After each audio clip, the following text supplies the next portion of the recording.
How you man doing today? I'm Nini FC, this is Blue Lions TV, and welcome to another News Daily video. I'm going to be talking about a lot of things in today's video. To start off, I'm going to be talking about Luiz Campos, as well as providing some exclusive information surrounding the story as well. I'm going to be talking about Swedish sensation Edwin Andersson. I'll be talking about David Luiz. I'll be talking about Pedro. And I'm going to be talking about Bruno Guimaraes from Atletico Paranaense. But before I get into anything, smash that like button. Help me get more than 750 likes for today's video. And don't forget to press the bell notification button either to stay tuned to all things Blue Lions TV. And one thing I need to say too is shout out to the barber yesterday. I can't lie you guys, the hairline was looking kind of funky in yesterday's video. I knew immediately it's time to get a haircut. When the brush ain't working, when the comb ain't working, you know you have to seek professional help. So shout out to the barber. But getting straight into things with the first story, that's in regards to Luiz Campos. Now, I'm going to give you guys the debriefing on the current news surrounding Campos before I tell you exactly what I've been hearing. But just one more thing, I strongly urge and suggest that you watch my big video on Luiz Campos. It goes into detail the plans that Luiz Campos had for us, and I strongly suggest that you watch that, as I said, so you understand the full picture and get the full context. Now, it's no surprise that us and Roma are on the running for Campos. I told you guys before too that don't be surprised to see us coming back in for Campos due to just how positive talks and negotiations have been with him over the past few years. And the reason why Campos hasn't really signed for us has been due to circumstantial reasons. But if the reports coming out from the press are right, they're suggesting that Roman is the one urging for the signing of Campos because he wants some footballing decisions at the top. And the reports state that Lille are looking for 2.6 million or about 3 million euros for the signing of Luiz Campos. Now, getting into what I know, and of course when I saw yesterday's news, I had to speak to my source. Shout out Le Source, shout out Le Plug, as he's been the guy that's been giving me all the news surrounding Luiz Campos. And here's what he had to say. The current negotiations have been and still are about the licensing of Luiz Campos' software. As I said, I've gone into so much detail in a previous video. I'm not going to talk about it or give any brief facts here. If you want the full lowdown, in the link above from the cards will be a link to that video. No personal terms are being made. And he stressed to me too that the 2.6 million valuation isn't for Luiz Campos necessarily. It's only for his software. And as I've told you guys before, his software is very expensive. But Le Source did tell me something else as well. He did state too that don't be surprised to see Luiz Campos maybe stay for another window, because from what he's hearing, Campos is already working on the transfer activity for Lille for the next window. And from his opinion, he was stating that he doesn't see it being very likely that Campos would be signed in time for the next window. But don't be surprised if something does happen once the next window is over. This makes a lot of sense because Luiz Campos is a guy of integrity. He's not a guy that's very self-serving, and he doesn't do the things he does for personal gain. But as I said, the main thing to take from this video is that the 3 million valuation for Campos is for his software and not for the man. I'm going to say it again, if you want the full context and picture, watch the previous video I've done on Luiz Campos a few months ago. But Le Source did tell me something quite interesting. He said that, and if you guys have watched the video, don't expect Luiz Campos to have 100% control. He's still going to have to answer to Marina. But he painted the picture that with how Chelsea are currently being run right now, there's a big possibility that a lot of ex-pros will be finding new positions at the club. And if you have these ex-pros and Campos working together in tandem, this could sway the footballing decisions being made by Marina. Le Source gave me an example. He told me that if Kia Jubarachian was coming to Marina talking about a player, and if Luiz Campos came talking about a different player, Marina is going to side with Kia over Luiz Campos because that's not part of the guy's job description. But if you've got Luiz Campos and possible senior pros such as Drogba, Ballack, Terry alongside him, then that could sway decisions being made behind the scenes. And I'm really hoping that that's going to become a reality in the not too distant future. But obviously you guys, when more updates come, of course you're going to find it here on Blue Lions TV. Now moving on to the second story, that's in regards to Edwin Andersson, and you might be thinking, who exactly is Edwin Andersson? Now from what reports are stating, it's looking like we've potentially secured the deal for one of the biggest, if not the biggest and best Scandinavian teenage talent in Europe currently. He's had numerous trials across Europe, most notably with Manchester United not too long ago, but currently he has been training with IFK Gothenburg. But his agent, who also happens to be his dad, did an interview recently. But if you guys want the full details, go to Sport Witness and find the article. But his dad came out to state that Edwin would prefer to sign for us, and there's a deal in place that when he reaches 16 years old, he will be joining our under 16 team. But of course, the transfer ban is going to play a massive part in this. Let's see what happens. But I just think the very nature of this story gives me confidence that it's looking very likely that the club feel like they are going to get that suspension and they are going to have at least one window to conduct business. Now, what type of profile of player is Edwin?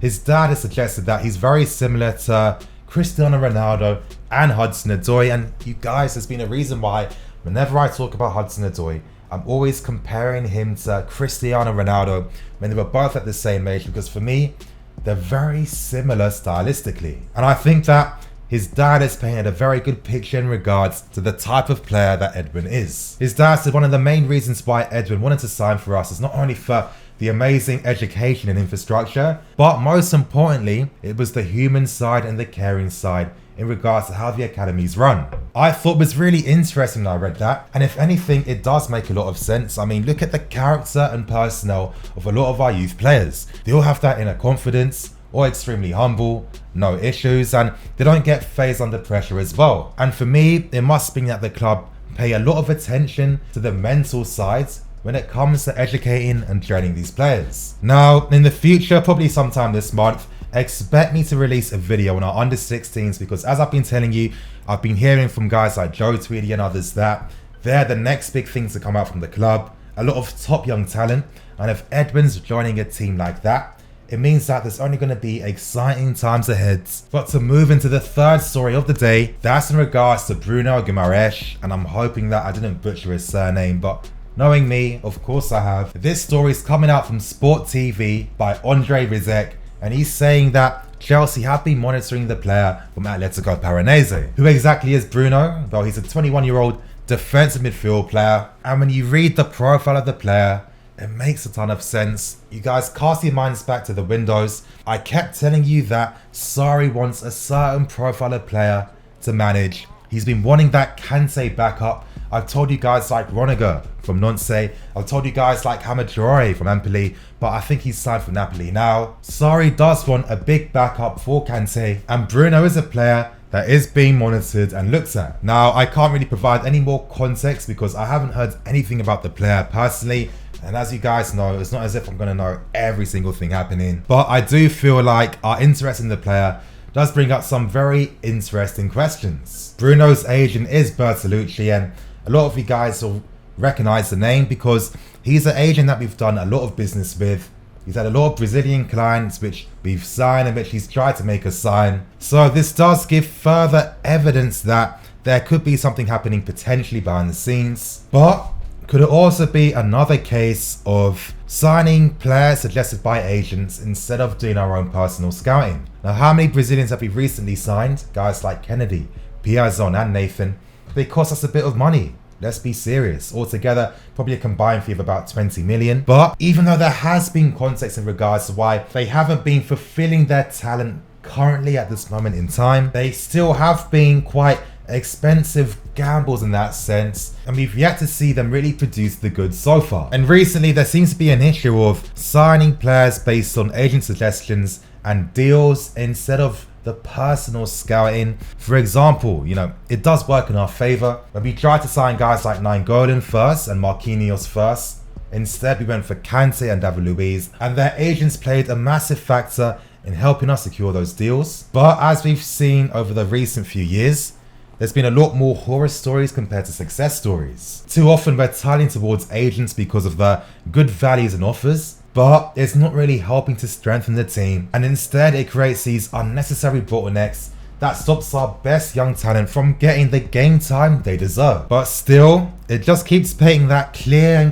picture that we are looking for a profile of player that can play back up to Kante. I'm gonna see if I can find out anything more about the player and the deal. Moving on to the next story, that's in regards to David Luiz, and reports have come out that he's rejected offers from a team from Qatar and from Palmeiras in Brazil.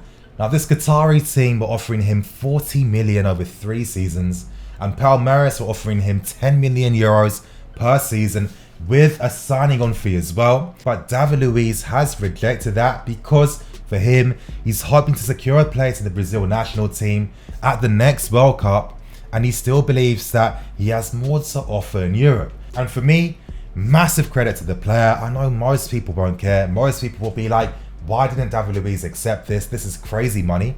But it just paints you the picture of the guy's integrity. He cares more about the sport instead of the finances. And I'm hoping now that when we find out more information in regards to this transfer ban, David Luiz is going to be here and he does find an agreement with the club. For me personally, I think he just provides so many more positives and benefits compared to negatives. Everyone will dismiss him for saying he's bad defensively, which is just plain wrong in my opinion. Some people's arguments will be that David Luiz will stop game time for guys like Christensen. I don't think so. I think in the long term, we need that type of leader behind the scenes. For example, when you're transitioning away and introducing new players, you need to tell these players and sell them what it means to play for Chelsea. When David Luiz first came, he was with guys like Terry, for example, and he learnt the ropes. And for me, I see David Luiz as a Mr. Chelsea type of figure. He has so many positive benefits for the squads. He's good to the youth players as well. He helps promote the club and he takes on a lot of non-footballing responsibilities. And he's a leader. I'm sorry, I think that is quite naive to want David Luiz to just be eradicated from the squads. And I'm really thinking that soon, I might try and do a video on David Luiz, really trying to explain why I feel like the guy is misunderstood. And to end things with the final story, that's in regards to Pedro, and reports are coming out that both Inter Milan and AC Milan are potentially interested in the player. Now for me, I'm hoping that's the case, and I was quite surprised that Pedro was still here because from everything I was hearing about him last summer, there was some strong interest from Chinese clubs, but I feel like his future is going to be clearer in the not too distant future. I can't see this guy staying here forever. Throughout the years, I've heard clubs such as West Ham interested, clubs from abroad, clubs from China as well. I just get the impression that Pedro is still here due to circumstantial reasons instead of footballing ones. This could be a good career move for Pedro because he gets to play in another league where they do appreciate experienced players. He can definitely get a lot more game time playing at a very high level. It's going to be interesting to see what happens with the player in particular and what's going to happen with his future. But anyway, you guys, that's going to bring an end for today's video. Please like, comment and subscribe. As I said, if you like the video, help me get more than 750 likes. I'm NiniFC, this is Blue Lions TV, signing out.